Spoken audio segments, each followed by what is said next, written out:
अभी तो जो टेस्ला कार परसों मेरे घर पर लाई गई थी, तो वो एलन मस्क मुझे मिले थे, उन्होंने वो हाइपर लूप बनाया। तो मेरे पास अब जगह है 120 मीटर बीच की, दिल्ली मुंबई के बीच में। तो मैं दिल्ली से जयपुर इलेक्ट्रिक हाईवे बना रहा हूँ, जैसे रेलवे इलेक्ट्रिक पर जाती है वैसे ट्रक जाएंगे। अभी उसका काम नहीं शुरू हुआ, उस पर काम कर रहे हैं। और हाइपर लूप किया तो 2 घंटे में दिल्ली से मुंबई चले जाएंगे। तो टेक्नोलॉजी का उपयोग करके हम हमारे लोगों का जीवन सस्टेनेबल कैसे कर सकते हैं। और उसमें सबसे अच्छी बात है कि मैं जम्मू कश्मीर की सरकार को कोई पैसा नहीं मांग रहा हूं, मुझे जरूरत ही नहीं आपसे पैसा मांगने की, क्योंकि पैसा कैसे खड़े करना इसका मैं एक्सपर्टाइज हूं, मेरे पास है। क्योंकि मैं लाखों करोड़ बोलता हूं, ऐसा नहीं मैं मेरी मीडिया वालों को बोल देता हूं कि मेरे एक एक वाक्य को आपके पास लिख लेना, और एक भी काम नहीं हुआ तो मेरी ब्रेकिंग न्यूज लगा देना, क्योंकि मैं जो करता हूं वही बोलूंगा और जो बोलूंगा वही कहूंगा। तो ये हो सकता है। हम कटरा में अभी इंटरमोडल स्टेशन बना रहे हैं, आपने ही सहयोग दिया है, बहुत बड़ा स्टेशन बना है। वहां हम लोग लॉजिस्टिक पार्क बना रहे हैं, बस पोर्ट बना रहे हैं, वहां पार्किंग प्लेस बना रहे हैं, काफी सुंदर बना रहे हैं। और ये आपके सिर्फ स्टेशन के लिए मैंने मनोज कुमार जी को जो बैठे हैं उनको कहा कि मुझे ऐसा आर्किटेक्ट नहीं चाहिए। तो हबीब खान करके हिंदुस्तान के आर्किटेक्ट एसोसिएशन के ऑल इंडिया के प्रेसिडेंट हैं, वो मेरे मित्र थे, और वो यहाँ आके गए श्रीनगर, और आपके पूरे रोड साइड एमिनिटीज और कटरा से लेकर सब डिजाइन करने के लिए मैंने उनको कहा। और उनके जो डिजाइन है आज मनोज कुमार जी जाने के पहले आपको दिखा देंगे, इतने सुंदर डिजाइन बनाए हैं कि ये वर्ल्ड प्राइड की जगह से डिजाइन बना है। तो मैं आपको ये निश्चित रूप से जम्मू श्रीनगर में भी, यहाँ मैं कल कुछ व्यापारियों से मिला, मुझे रास्ते में तो कह रहे हमारा लॉजिस्टिक्स ये नहीं है, कॉस्ट बढ़ती है। तो मैंने कहा कि मैं आपकी लॉजिस्टिक कॉस्ट 2 साल के अंदर कम कर दूंगा।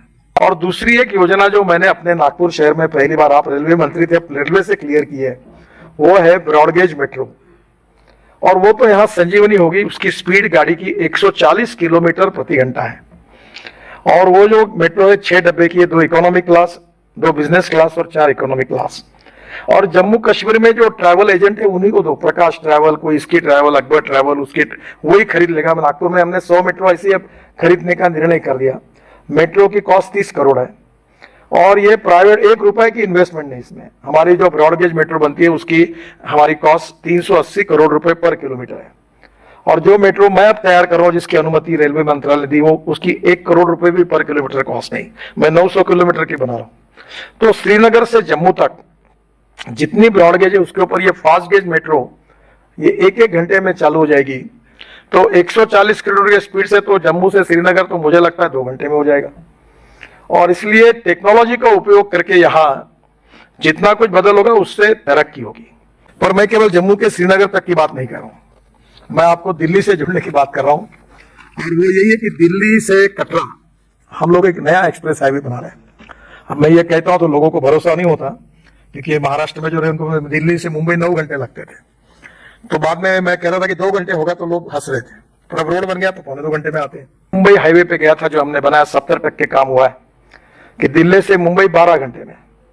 और मैं जब ट्रायल कर रहा था तो 170 किलोमीटर स्पीड से मैं गाड़ी में बैठकर चल रहा था, पता ही नहीं चला कुछ, इतना अच्छा रोड बना है। और इस दिल्ली मुंबई हाईवे को हम दिल्ली कटरा से जुड़ेंगे, और दिल्ली से कटरा ये 6 घंटे में हो जाएगा। और इसमें ये जो हाईवे है इसके बारे में मैं श्रीनगर से भी कैसे इसकी सुविधा मिले, ये भारतमाला परियोजना के अंतर्गत 670 किलोमीटर लंबा दिल्ली कटरा एक्सप्रेसवे दिल्ली से लेकर अमृतसर कटरा से जुड़ेगा। और इस एक्सप्रेसवे के निर्माण के उपरांत दिल्ली से कटरा ये डिस्टेंस 6 घंटे में पूरा हो जाएगा। तो दिल्ली से श्रीनगर 8 घंटे में 2 साल के अंदर होगा, ये मैं आपको वचन देता हूं। और मैं ये विश्वास रखता हूं कि देश का किसान ये सब डीजल पेट्रोल का पर्याय दे सकता है। मैं ये नौ से बोल रहा हूं, अब सब लोग देश में बोल रहे हैं, सब इसको मान्य कर रहे हैं। तो जम्मू कश्मीर में इलेक्ट्रिक एज ए फ्यूल, क्योंकि हाइड्रो प्रोजेक्ट के कारण इलेक्ट्रिक अवेलेबल है। अभी सोलर की पावर 1 रुपया 90 पैसे यूनिट मिल रही है। तो मुझे लगता है कि इलेक्ट्रिक बेस्ड ट्रांसपोर्ट जो होगा वो यहाँ फायदे में होगा। तो यहाँ कल मैं उनको पूछ रहा था कि हमारे देश में, वर्ल्ड में, न्यूजीलैंड से एप्पल क्यों आते हैं, हमारे यहाँ साइबेरिया से क्यों आते हैं।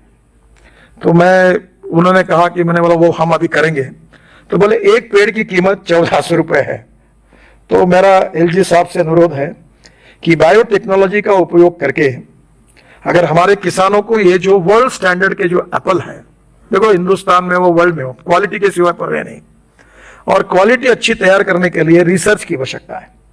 तो यहाँ निश्चित रूप से मनोज जी, अगर ये सस्ते में मिले और यहाँ की क्वालिटी इंटरनेशनल स्टैंडर्ड में सबसे बढ़िया होगी तो एक्सपोर्ट में काफी रेट मिलेंगे। और अभी तो मैं देश में 4-5 जगह पर ऐसे ब्रिज बना रहा हूँ कि नीचे में 8 लेन रोड, ऊपर में 6 लेन ब्रिज फर्स्ट लेवल, फिर उसके ऊपर में 6 लेन ब्रिज सेकंड लेवल, और उसके ऊपर से ये पब्लिक ट्रांसपोर्ट सिस्टम और इलेक्ट्रिक पुणे में बना रहा हूँ, शिरूर से लेकर वाघोली तक 50 किलोमीटर, चेन्नई में बना रहा है।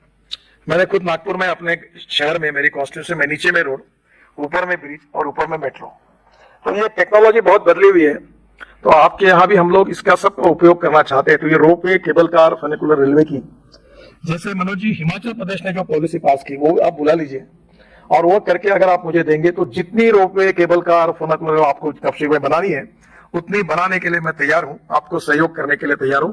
और निश्चित रूप से इससे बहुत टूरिज्म बनने से मैं इसलिए आपको ये बात बता रहा हूं कि वर्ल्ड में हमारे हिंदुस्तान की लॉजिस्टिक कॉस्ट 17% है, यूरोपियन कंट्री में लॉजिस्टिक कॉस्ट 12% है, और चाइना में 8% है, और अमेरिका में और वेस्टर्न विशेष रूप से यूरोपियन कंट्री में 12% है, और हमारी 16-17% जाती है, जिससे हमारा एक्सपोर्ट नहीं होता। हम एक्सपोर्ट कर सकते, इतनी अच्छी हमारी क्वालिटी है, प्रोडक्ट है, पर यहां से पोर्ट में ले जाने तक इतना दिन लगते हैं, इतना पैसा लगता है, लॉजिस्टिक कॉस्ट के कारण तकलीफ है। तो ये लॉजिस्टिक कॉस्ट को कम करना, ये ट्रांसपोर्ट मंत्री के नाते हमने पहली प्रायोरिटी दी है। और इसलिए अब दिल्ली, यहां से श्रीनगर से मुंबई, ये आप 19 से 20 घंटे में आप कार से जाओगे, और 30 से 35 घंटे में ट्रक चला जाएगा डायरेक्ट हमारे JNPT पोर्ट पर, और कांडला में उससे भी कम इसमें चला जाएगा। तो लॉजिस्टिक कॉस्ट कम होगी तो कॉस्ट कम होगी, और कॉस्ट कम होगी तो एक्सपोर्ट में इकोनॉमिक वायबिलिटी आएगी। बस पोर्ट, बस स्टेशन, अभी यहाँ मैं बसेस देख रहा था कल, तो हमारे यहाँ मैं मजाक में कहता था कि जब हॉर्न छोड़कर सब बचता है, और आपका तो बहुत अच्छा है कि टप पर बैठे हुए लोग नहीं मिले। बिहार, यूपी में मनोज जी जहां से आए वहां टप पर लोग बैठे हैं। तो पब्लिक ट्रांसपोर्ट को हमने निगलेक्ट किया है। अब एयर कंडीशन इलेक्ट्रिक पर चलने वाली बसेस जम्मू कश्मीर में आप शुरू करिए, ये मैं ट्रांसपोर्ट मिनिस्टर करके आपको कह रहा हूं। और ये सस्ता है, टिकट आधा होगा, क्योंकि एक बेस्ट की डीजल की बस जब मुंबई में चलती है तो 115 रुपए किलोमीटर उसका खर्चा है। वो मैंने 100% बायो इथेनॉल पर चलाई, जो गन्ने के जूस से होता है। नागपुर में 35 बसेस चली, उसकी कॉस्ट 78 रुपीज पर किलोमीटर है। और जो इलेक्ट्रिक पर चलती है, पुणे में अभी बसेस आई इलेक्ट्रिक की, कल परसों में पुणे में ही था, उल्लापुर कराड़ में, वो बसेस मैंने देखी, वो मैंने लाई। वो बसेस की 50 रुपए पर किलोमीटर कॉस्ट है। तो जम्मू कश्मीर की जनता टिकट रेट 25% कम करके 100%, अब एयर कंडीशन की यहां जरूरत नहीं है, पर लग्जरी बस में बैठ सकती है। और इसलिए आप इसको निश्चित रूप से करिए।